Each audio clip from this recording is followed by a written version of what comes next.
तो चलिए आज जानते हैं टोटल हिप रिप्लेसमेंट एंड उनके अप्रोचेस के बारे में। ये काफ़ी हॉट टॉपिक है। मेरे बहुत सारे पेशेंट्स मुझे आके पूछ रहे हैं कि सर आप कौन से अप्रोच से टोटल हिप रिप्लेसमेंट की सर्जरी करोगे? तो मैं पर्सनली एक ऑस्ट्रेलिया में मैंने 2 साल की फेलोशिप की थी एंटीरियर हिप रिप्लेसमेंट सर्जरी के लिए। तो मैं अपनी सारी हिप रिप्लेसमेंट की सर्जरी डायरेक्ट एंटीरियर अप्रोच से करता हूँ। लेकिन आज मैं आपको ये सीरीज़ ऑफ द वीडियोज़ में आपको डिटेल्स में बताऊँगा सारे अप्रोचेस के बारे में और सारे अप्रोचेस के फ़ायदे और नुकसान के बारे में। तो टोटल हिप रिप्लेसमेंट 3 तरीके से किया जा सकता है, 3 अप्रोचेस से किया जा सकता है। एक है एंटीरियर अप्रोच जिसको डायरेक्ट एंटीरियर अप्रोच भी बोलते हैं, दूसरा है लैटरल अप्रोच एंड तीसरा है पोस्टीरियर अप्रोच। हिप रिप्लेसमेंट तो सेम ही होगा, इम्प्लांट सेम ही डलेगा, लेकिन ये जो हिप रिप्लेसमेंट करने के 3 अलग-अलग रास्ते हैं, आप ऐसा समझ लीजिए। तो 3 अलग-अलग तरीके से ये सर्जरी की जा सकती है। तो उसमें से आज हम बात करेंगे पोस्टीरियर अप्रोच के बारे में।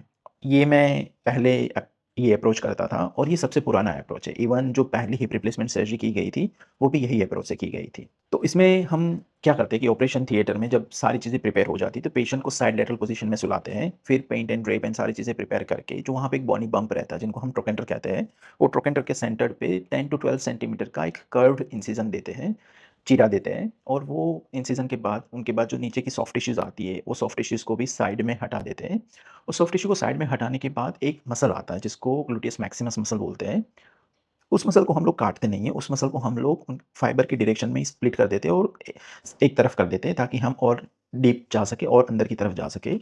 और जैसे ही हम ग्लूटियस मैक्सिमस मसल हटाते हैं, तो उनके नीचे आते हैं शॉर्ट एक्सटर्नल रोटेटर्स मसल्स। ये छोटे-छोटे मसल्स होते हैं, जो आपकी हिप मूवमेंट में मदद करते हैं। अब इस अप्रोच में ये जो शॉर्ट एक्सटर्नल रोटेटर मसल्स हैं, इनको काटना पड़ता है और जो पर्सनली मुझे पसंद नहीं है, क्योंकि ये मसल्स को काटने के बाद ये वाली जो वॉल होती है, जो दीवार होती है, जो पीछे की हिप के पीछे की तरफ, वो काफ़ी कमज़ोर हो जाती है और इसीलिए हम इस अप्रोच से सर्जरी करने के बाद अपने पेशेंट्स को ऑपरेशन के बाद ये एडवाइस करते हैं कि आप आलती-पालती मार के नहीं बैठ सकते हो, आप उकड़ मार के नहीं बैठ सकते हो। तो ये सारे प्रॉब्लम्स इस अप्रोच में आते हैं। तो ये एक्सटर्नल रोटेटर्स कट करने के बाद अंदर आती है कैप्सूल। कैप्सूल को भी हम काट देते हैं और कैप्सूल को काटने के बाद हम पहुँच जाते हैं हिप जॉइंट पे। अब हमारा हिप जॉइंट एक्सपोज़ हो गया है और हम हिप जॉइंट को रिप्लेस करने के लिए रेडी हैं। तो अब इसमें क्या करते हैं, जो खराब जॉइंट होता है, उनमें हिप जॉइंट में एक कटोरी होती है और एक बॉल होता है। तो जो खराब कटोरी और जो खराब बोल होता है, उनको हम रिप्लेस कर देते हैं। तो पहले कटोरी को वो फिर सर्जन के प्रेफ़रेंस पे मैं प्रेफ़र करता हूँ पहले कटोरी को साफ़ रिसरफ़ेस करने का, उनको रिसरफ़ेस करके वहाँ पे एक नई कटोरी बिठा देता हूँ और उसके बाद फ़ीमर में बॉल बिठा देता हूँ और उनको फिर अपनी जगह पे रख के फिर से सारे लेयर्स हम लोग सील देते हैं, क्लोज़ कर देते हैं और ये हो गया आपका posterior approach of the total hip replacement.